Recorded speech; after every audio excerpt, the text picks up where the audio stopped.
இந்த இறைவார்த்தைகளை நம் இதயத்தில் ஆழமாக இருத்தி ஒரு கணம் அமைதியாக சிந்திப்போம். சிறு இடைவெளி. அன்பு சகோதர சகோதரிகளே, பரிசேயர்கள் சட்டத்தின் எழுத்துக்களை பார்த்தார்களானால் இயேசுவோ மனிதர்களின் பசியை பார்த்தார். சட்டங்கள் மனிதர்களை கட்டுப்படுத்துவதற்காக அல்ல, மாறாக அவர்களை கடவுளின் அன்பில் வழிநடத்துவதற்காகவே உருவாக்கப்பட்டன.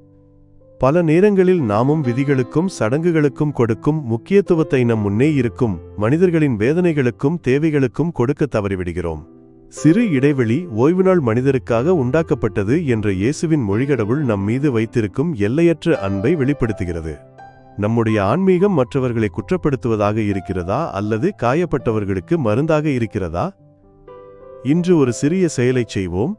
ஒருவரை விமர்சிப்பதையோ அல்லது நியாயந்தீர்ப்பதையோ தவிர்த்து இயேசுவின் இரக்கமுள்ள கண்களோடு மற்றவர்களை பார்ப்போம். ஜெபிப்போம். அன்பு இயேசுவே, சட்டங்களுக்கு மேலாக அன்பிற்கு முதலிடம் கொடுக்க எங்களுக்கு கற்றுத்தாரும்.